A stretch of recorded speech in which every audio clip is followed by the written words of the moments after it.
السلام علیکم سامعین، welcome to my channel voice of Mona. Dil Nadan. سنبل ایک غریب گھر میں پیدا ہوئی تھی، لیکن بہت خوبصورت تھی۔ جو دیکھتا وہ فدا ہو جاتا۔ سنبل مزاج کی بہت تیز تھی اور بہت زیادہ منہ پھٹ بھی۔ اس کی اس عادت کی وجہ سے سب ناراض رہتے۔ محلے میں شادی تھی اور وہ بارات بہت دور سے آئی تھی۔ بارات میں ایک لڑکا آیا تھا، اس کا نام ساحل تھا۔ وہ بہت ہی زیادہ خوبصورت تھا۔ سنبل اور وہ اچانک ٹکرا گئے تھے۔ دونوں ہی ایک دوسرے کو اچھے لگے تھے۔ ساحل کچھ ہی دیر میں سنبل سے اپنا نمبر ایکسچینج کر چکا تھا اور اس کی ساری فیملی سے بھی مل چکا تھا۔ پھر وہ لوگ واپس چلے گئے، لیکن وہ سنبل کی فیملی سے رابطے میں تھا۔ پھر سنبل کے ابو کو پتہ چلا تو بہت جھگڑا ہوا۔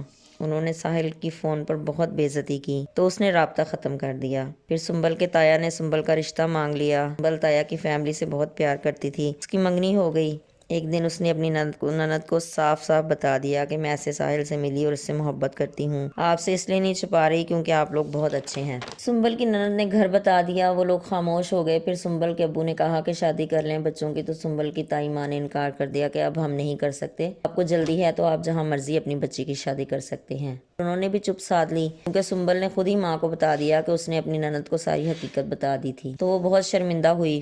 اس نے رو رو کر سنبل کے تایا سے معافی مانگی۔ انہوں نے کہا کوئی بات نہیں، وہ اب بھی ہماری بیٹی ہی ہے اور رہے گی، لیکن جہاں وہ چاہتی ہے وہاں اس کی شادی کر دو۔ سنبل کے ابو نہیں مانے۔ پھر سنبل کے تایا کی فیملی آتی جاتی رہی۔ سنبل اکثر شرمندگی محسوس کرتی۔ وہ سب اس سے بہت پیار کرتے تھے اور وہ بھی۔ پھر کچھ عرصے کے بعد سنبل کا رشتہ طے ہو گیا۔ اس کی شادی ہو گئی۔ مہندی والے دن تایا کی ساری فیملی آئی۔ سنبل خود ملنے آئی۔ سب اسے بہت پیار کر رہے تھے اور دعائیں دے رہے تھے۔ دوسرے دن بارات تھی۔ سنبل بہت پیاری لگ رہی تھی۔ وہ تایا کی بیٹیوں سے بھی بہت پیار سے ملی، ان کے ساتھ کھانا کھایا۔ پھر نکاح ہو گیا۔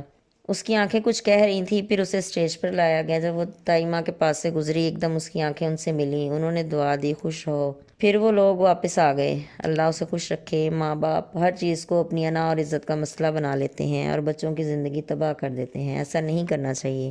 ان کی زندگی پر ان کا پورا حق ہوتا ہے۔ من چاہا ساتھی ہو زندگی آسان ہو جاتی ہے، ورنہ گزارنے کو تو وقت گزر ہی جاتا ہے، کسی کے ساتھ بھی کسی کے بغیر بھی۔ انسان بعض اوقات بہت زیادہ خود غرض ہو جاتا ہے۔ جیتے رہیے، خوش رہیے۔ ملتے ہیں اگلی کہانی کے ساتھ۔